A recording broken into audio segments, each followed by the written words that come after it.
This is the Chefs Without Restaurants podcast with your hosts, Chris Spear and Andrew Wilkinson. Each week, we'll be speaking with food entrepreneurs and people in the culinary industry. The following episode is one of our COVID Zoom sessions. If you're interested in learning more about our organization dedicated to helping people build and grow their food businesses, look us up on the web at chefswithoutrestaurants.com and .org, and on Facebook and Instagram at Chefs Without Restaurants. Now, enjoy the show.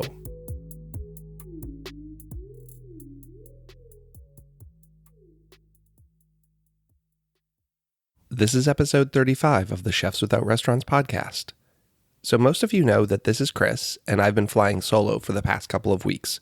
My co-host, Andrew, who runs Pizza Llama, has taken a brief hiatus so that he can run the day-to-day operations of his business. On today's episode, I speak with Andrew about how things are going. We talk a lot about the changes he's made to his business due to the COVID-19 pandemic and what's going to change permanently once this is over. I think it's a great discussion about pivoting your business and adaptation when necessary. I really hope you enjoy it, and I hope that we get Andrew back on the show to do some interviewing with me. And if you enjoy the show, have ever received a job through one of our referrals, have been a guest, been given complimentary Chefs Without Restaurants swag, or simply want to help, please consider donating to our Venmo. It can be found at venmo.com/CHEFWORESTOS.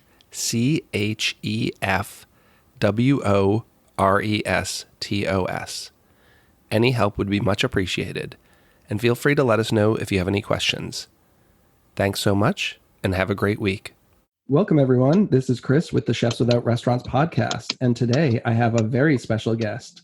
I have my co-host, Andrew Wilkinson, who has not been doing shows with me because he's been working really hard at his business, Pizza Llama. So welcome, Andrew. How's it going? What's up, Chris? It's going pretty good. How are you? I'm great. This is so weird getting to interview you, but I think you'll be a great guest for the podcast right now. I think so too. I've missed recording with you. Yeah. So, man, I think I've recorded like 7 shows or something without you. It's so weird. These past like 6-8 weeks now or something. Yeah. So why don't you tell everyone kind of where you're at? What's life been like for the past few weeks for you as far as the business is concerned? Well, I pretty much completely changed my business model. And it's funny because I already was thinking about doing that. Just this feeling I had of like just being uncomfortable with the way things were. I had gotten a food truck and I felt like, the way my business was before I got the food truck wasn't really working. And I wanted to make it work with the food truck. And I started to get into this feeling of like, it's still not working. So I started just thinking about how I could completely flip my model on its head and do something completely different from what I've been doing, what other food trucks are doing. And then I kind of started to push in that direction, like with thoughts and speaking it to people and just putting my energy towards that. And then all of a sudden, like the COVID thing happens and it forced me to just like jump right into that. And so basically what I'm getting to is like, I have a food truck. I didn't really want to be like driving around to all these breweries and vineyards. It's pretty much what we have to do in Frederick for anybody who doesn't know about that. We're kind of limited in where we can go and set up and sell. I just got to thinking like, do I really want to be this kind of food truck? Is this what I want to do? In big cities, a lot of times food trucks go to the same spot every day or maybe once a week. And you start to get a community and a following, people recognize you and people see you. But with me, I just felt that there wasn't enough connection, even though I've made connections with people at some of these vineyards and breweries. And we have built a small following in certain places, like for example, I go to Catoctin Breeze Vineyard a lot, and maybe I'm a favorite food vendor to a bunch of their customers, right? But aside from that, they're not really following me. They're not checking on me. They don't come to see me. They come for the wine, and I'm kind of just a plus, So what I wanted to do really was start building my own community and having people come for Pizza Llama, So at first I was like, I want to finish out this summer and then just find one spot to locate myself at in like October, November. And then after like 2 weeks, since that thought was already in my head, I was like, you know what? Fuck this shit. I'm going to cancel all my events and do it in May. Right.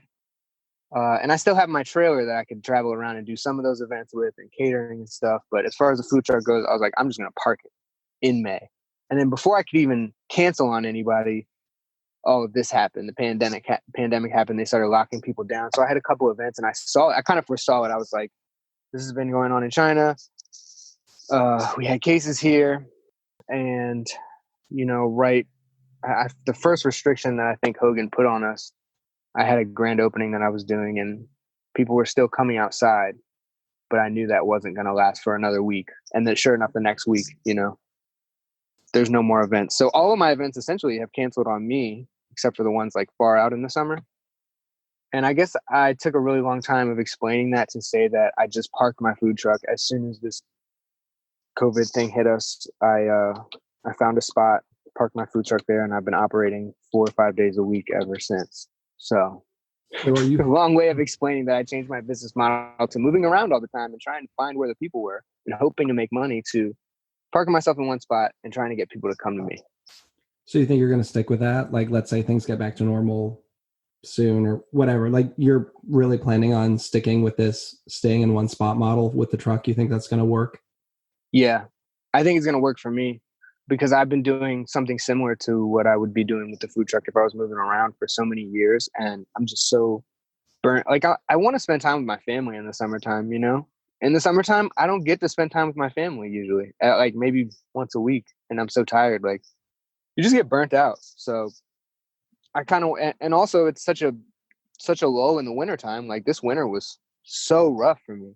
Honestly, this winter almost like put me in a place where I didn't think I was going to come out of it. Like, I didn't know how my business was going to survive it. You know what I mean? And that's kind of why I considered just parking it.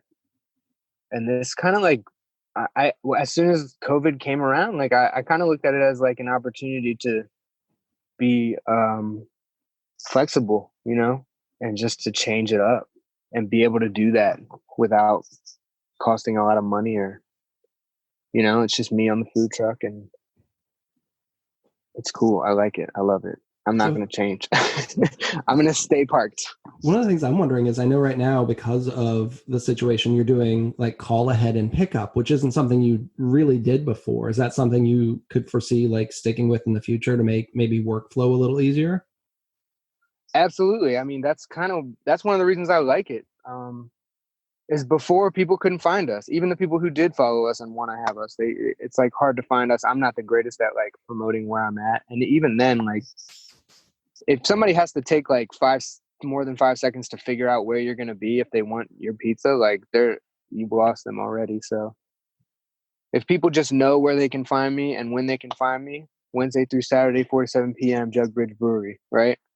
That's once I can get that in people's heads, it's like, yeah, all you got to do is get online. Actually, you can't even call ahead right now. I'm just doing online orders. And you can order it in advance or you can order right there. It's a really small window because it's just me, but it's been working. I mean, I'm not like making tons of money because only so much one man can do, but it's like consistent. It's way more consistent.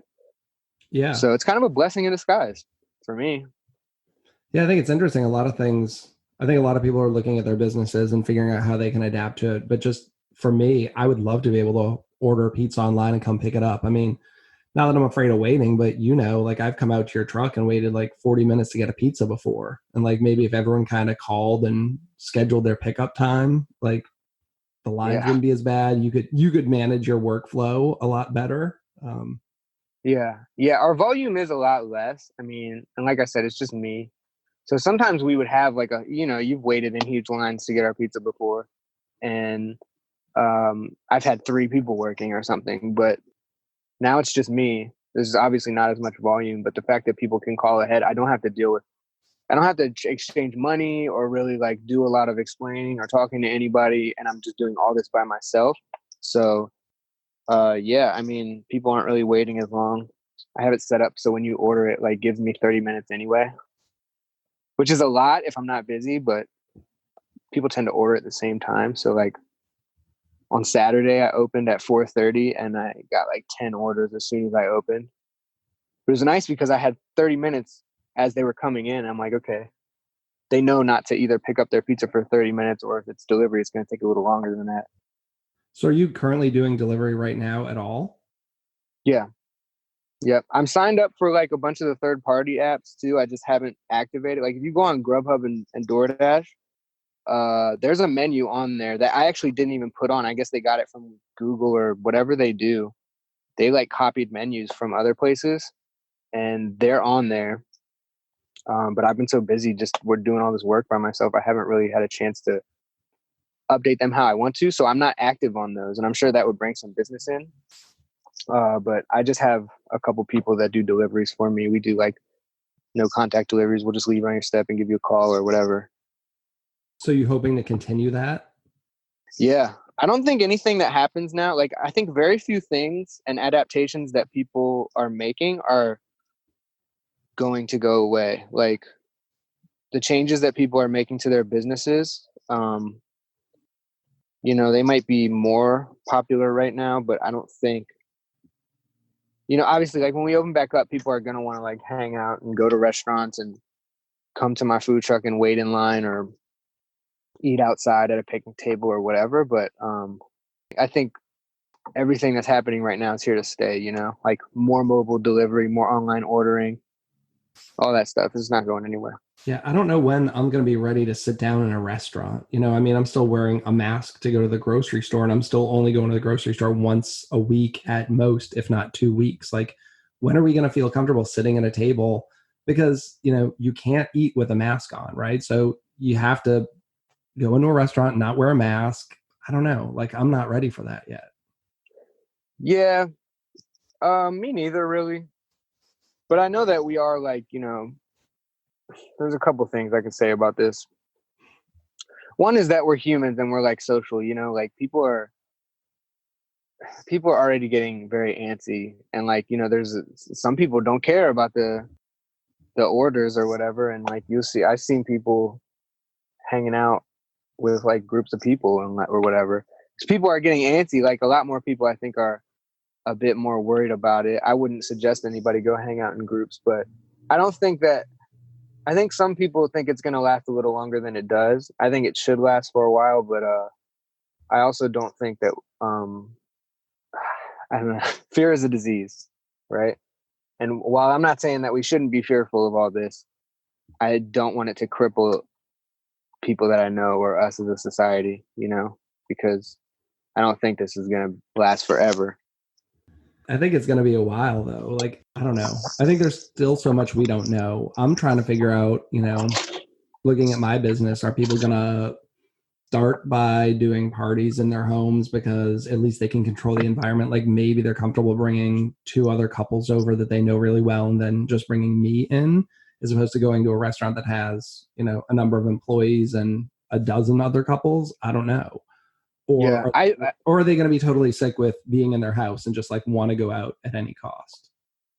I think it's going to be both of those. And I think that a need for your service, like, is going to come back very soon too. Like whether or not you feel comfortable leaving your house, because I know your living situation, but I think that as soon as things start to lighten up, like there's going to be a group of people who want to full force go back to normal, So there's going to be at least a little bit of demand out there. I think one thing that might, in your case, be pretty cool thing to think about is like, I know you don't want to change a lot in the way that you do business, but just like making some slight changes just so those people feel more comfortable. Like even if you put a limit on how many people are at this party, or if they're family, or you can have stipulations. You can have totally. stipulations to your service and then be like, oh, I'm going to wear a mask the whole time. Like, well, I did a party. The last party I did, which was before we had like the stay-at-home order, it was for a couple, and it was because I knew them and I had been at their house before. And I felt pretty comfortable going in, wearing a mask, staying, 6 feet away, but I used their dishes. Like I was kind of concerned about, I usually bring my own dishes, bring them home. Then I've got to deal with, China that has saliva and all that on there and bringing them into my house, and just kind of said like, well, I know I usually bring my own stuff, but how do you feel about using your own silverware, china, napkins? Like I'll bring my cooking pots and pans, but anything that you're going to be eating on or off of, I'd prefer using yours. So I already started to modify that. And that was the last party I did. But, I posted on Facebook yesterday about wearing masks and tasting food. And I know you had said, well, I don't need to taste pizza or something. But like, seriously, you know how I operate. I go and I'm making shrimp and grits, right? And I make grits. I'm going to try them like 6 times. And it's like, if I'm in someone's house and they're having a dinner party and I'm wearing a mask there, how am I tasting that food? Because it's not taste it once and done. It's like I make those grits and then it's like I taste them. They need some more salt. I add some salt.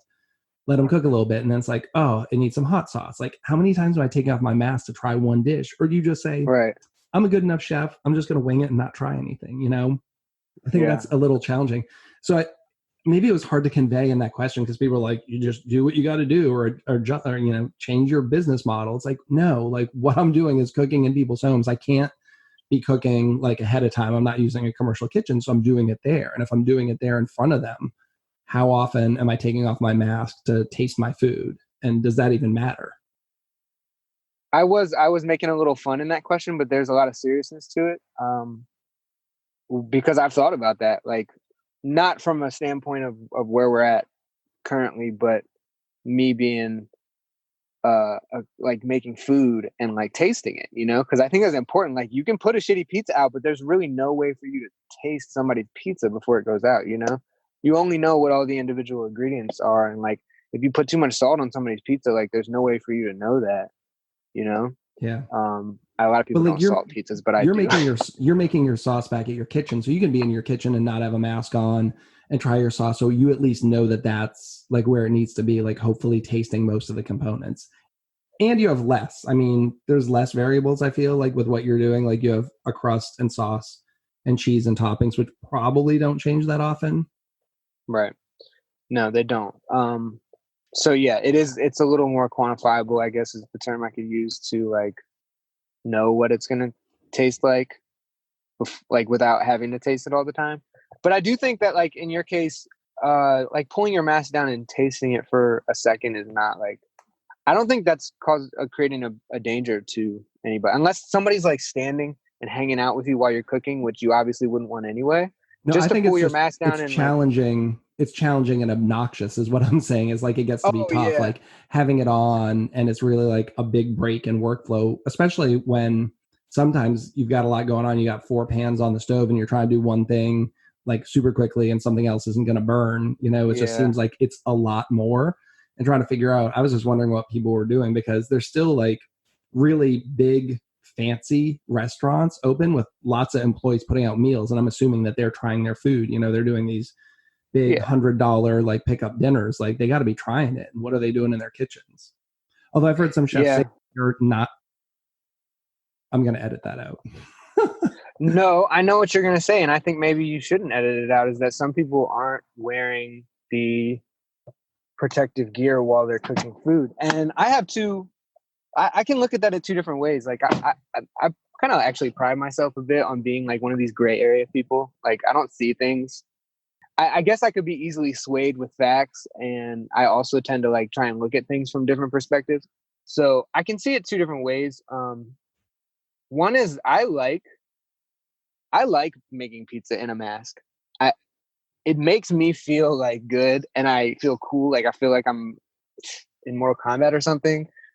And it's just like, I don't know. I like it. I don't mind the fact that we're wearing masks, and like going into restaurants, if I knew that people making food wear masks back in the kitchen, like even if it was just like a light covering, like all COVID aside, people talk and people sweat and people do all these things, like that shit can get in your food. And it's like, I'm not even that grossed out by it, but at the same time, I don't really want it there. So if I go to a restaurant and there's people wearing masks making my food, like that's a level of comfort that I'm not used to, and I kind of like it. And I like it from the standpoint of making the food too. Now, that being said, I don't think that making food with a mask on, like if you don't have your mask on and you're making somebody's food, unless you're like coughing on it or like right down breathing on it, I'm pretty sure it's going to be okay. Well, that's never been my issue. For me, it's like working around other people in the kitchen. Like I've already heard stories of like kitchens, like there's a restaurant in town that put out a PR notice or whatever that one of their cooks had tested positives. Like, how would you feel if you were a cook working in that restaurant And then you find out that like, oh, that guy I've been working with for the past couple of weeks came down with COVID. And by the way, none of us were wearing masks in the kitchen. Like, I'm not working around anyone in that close quarters without wearing a mask right now. I think that's one of the reasons why I like it as well. I guess I went in a different direction, but I definitely like that aspect of it is too. And I've been mostly working by myself, but when I do have people working with me, we all wear masks. Like, it's pretty much a requirement. I'm pretty small, so I don't have like things posted like that. But people come on my truck. It's like, hey, put your mask on, or you can get off. Yeah, it's a small space anyway, but we keep it well ventilated as well. I've read a lot about like person to food contamination, and that doesn't seem to be a concern for me. I mean, I'm not saying it's not a concern, but it seems like that doesn't seem to be a really viable way to transmit it, as opposed to person. So yeah, I'm just thinking about like being around other people. And I know there's some places that aren't as tight with their regulations as far as requiring their employees to wear them. And I guess that's what I was going to say. I think it's pretty smart to do it. I think maybe you could make the argument that like, if these people are around each other every day, like if they're around each other every day, even if they have masks on, like they're in close contact anyway, it takes a lot of trust, but you could say that, where that person is, What are the other big things that you've seen change with your truck? Anything? It just feels so different. Like, I guess it doesn't sound like it's a lot has changed, but it is so different. Also, being consistent in my hours and being open like every day. A lot of times it'd be like, oh, even in the summertime, it's like farmer's market, nothing on Thursday, maybe a catering on Friday, an event on Friday and Saturday. Like, it's just kind of random, which can be hard to keep up with. Now it's just a lot more consistent, and I don't know. I'm noticing so many things like that I'm good at in my business, and I'm also noticing so many things that I need to change or start doing. Like, this has opened up my eyes a lot to just like my business in general, like through the adaptations we've had to make. So have you had time to spend working on the business end of things? Like, no. Hell no, I haven't at all. And I know like everybody's like, this is a great time to work on your business. And I literally have had zero time to work on my business. Like, I want to really bad, and I try to, but like, luckily I'm not getting booking emails and stuff because none of them would be getting answered.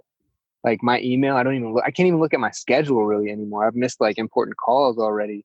They were kind of important, but like stuff that I would normally see on my schedule, I'm not even looking at it because I'm so like caught up in my day to day. I'm making dough. I'm doing all the prep. I'm like cleaning. I have to get wood for my wood fired oven. That's like, if I ever get another oven, it's gonna be gas. I'm firing that thing with gas. But yeah, it's a lot. I'm actually, I guess I can release. Maybe I shouldn't release it. I don't know. I'm bringing on a chef. I've come to the point where I've decided that like I'm great at making pizza. I'm good at cooking, but I know that I know my limitations. You know what I mean? I know where somebody else could succeed. Also, like if I want to cook in my business the whole time, like I might as well let somebody else run it. You know what I mean? I want to run my business, and I can cook pizza whenever I want, or the other food. But like, there's somebody out there who can do it better than I can. Yeah, I mean, that's the conversation Rachel and I had on the last podcast, and something I struggle with is like the practitioner versus the owner, right? And like starting a business because you love it, and then how much do you get to do the actual thing that you love versus trying to keep the machine going? Yeah, it's just the decision you have to like come to on your own and whatever you feel is right. I know like when I started my business, I did it because I wanted to make pizza and I loved pizza, but I also had a vision that was not just me making pizza forever. Like I could be a great pizza maker, but the greatest pizza maker ever could be somebody that I taught to make pizza. You know what I'm saying? Like, and I think that Pizza Llama, this is just for me speaking, like Pizza Llama is bigger than just me. I'm not even, I don't even take credit for coining Pizza Llama. You know what I mean? Like me and my friends were on some Pizza Llama shit before I ever had an actual pizza business. That's kind of what it, in my world as an individual, that's what it turned into for me. I have one of these friends of mine also, he's a musician. He raps, and literally in almost all of his songs, he has pizza or llama references. he even references some of my pizza recipes, you know, so that's awesome. It's just bigger. It's bigger than just me making pizza, you know? So that's for me. I think having a chef is a great idea. I mean, you and I have talked about this a lot, and I hope that works out. Yeah, it's going to be, you should edit a really big beep over that, but I don't know how to edit a beep over. I can probably figure something out. He'll figure it out. But if you air this in 2 weeks, he'll be working with me already. So, all right. But if you want to air it before that, maybe don't put that in there. But this is coming on to be my chef. He's going to do great because I have a bunch of ideas. I want to expand the menu. There's so many things that I want to do. And here's another thing that I realized, like I've realized a lot about me and my business. Like the past couple of months, I've been struggling a lot with like, what am I good at? Like, what are my strengths, you know? And over time and like observing myself, I kind of realized like I'm a pretty good strategist, which explains why I'm so obsessed with chess maybe. But I think I have a lot of good like strategy and ideas, but executing them, like I have big ideas and I can't execute them on my own. And I started to realize that maybe that's what's been maybe holding me back from reaching my potential, is that delegating and like finding the right people is something that I haven't been focusing on. But that's something that I've always been able to surround myself with people who have skills and knowledge, you know? Yeah, it's interesting. I haven't even told you this, but I'm going to have a guest on the show tomorrow who is not in the food world. She's actually someone who helps businesses grow. And she reached out to me wanting to be on the show. And I thought that would be great because I think, you know, we all play within the same ecosystem where we're all kind of like the chef practitioners, and we could use more tangible business advice from someone looking at it from the outside. So we're going to talk a little bit about, you know, business growth and stuff like that. So we're going to talk tomorrow, and then it'll probably air in a week or so. But I thought that would be interesting to have some people not just in the food world coming on, but talking about ways that small food businesses could kind of, some tactics to help them grow. Yeah, absolutely.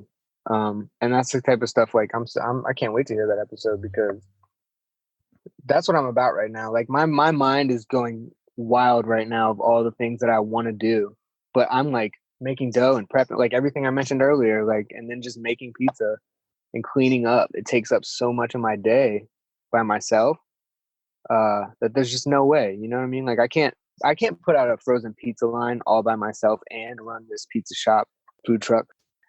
I can't make these like pizza making dough kits. Like it's just so, you know, like I'm not going to overwhelm myself that much. I still have a family to go home to and spend at least a little bit of time with, you know. A lot of these days when I'm operating, it's like 1 hour, an hour or two a day. So are you going to try and keep a somewhat stable schedule of a couple of days off a week where you're not open anywhere or doing anything? Yeah, so when I bring Chef on, I'm going to keep the same hours. We might extend it to like 8 p.m. You know, I think one of the first things we'll do is probably we'll still do Wednesday to Saturday. It might extend the hours a little bit. But we're going to be planning in the next week or so for as soon as he comes around, I'm going to start doing weekly specials. So like, you know, we're going to do wings on Wednesday. Just to start, I don't want to overwhelm myself adding something every day of the week. And I kind of want to switch it up, keep people interested. So I just want to take a small amount, you know, like one day we're going to do wings and we're not going to do a bunch of different flavors. We're going to pick like 2 flavors and one that changes every week. And we're going to make the shit out of some wings and try to have the best wings in Frederick. And then maybe we'll do falafel on Fridays, and maybe we'll do like subs on Thursdays. And I'm going to throw my mac and cheese in the mix, which is different. I think I actually have a really cool idea about how to serve it too that I've never seen anybody do before. So, you know, it's just things like that. Like I have a lot of ideas to keep people interested in Pizza Llama, and then also to meet people's needs as far as like isolation. You know, if they don't want to come out or have a pizza that's already prepared, I can do frozen pizza, or I can send you a kit in the mail. So these are all things that I'm planning to add to the repertoire in the next month. That's very exciting. Got to find some downtime to work on that stuff though, right? Yeah. Cool. Pretty much. I mean, I've been toying around with stuff. As you've seen my square pies and stuff, I'm still working on a dough for that. I had luck. All the ones that you've seen pictures of and stuff like that. Like I had luck for a while, and I started to scale my recipe up.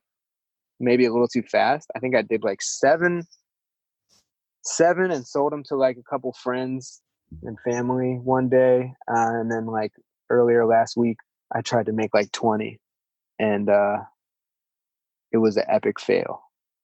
So if you want like slightly overcooked stale-ish focaccia bread that you can make into breadcrumbs or croutons, I have plenty. Just let me know. I'll be glad to share some with you. I have 2 bus tubs full right now of just wasted bread.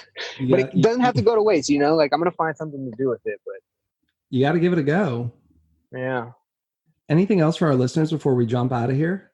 Another change that we've made to our business is maybe not a permanent one, but one of the first days that I was out on the food truck, I think I sold 1 pizza. I literally sold 1 pizza the first day I was posted up with my food truck during all this. And I had like a bunch of dough and I was like, you know what? I have to feed somebody with this. So I called up my daughter's daycare and we had already pulled her out. And I was just like, hey, how many people are working? I'm going to send you guys a bunch of pizza. So I made the rest of my pizza that night for them. And then over the next 2 days, I was like, I want to feed everybody who's out here risking it right now and on the front lines, you know? So I made myself a goal to feed the whole Frederick healthcare system. And we're doing it a little strategically.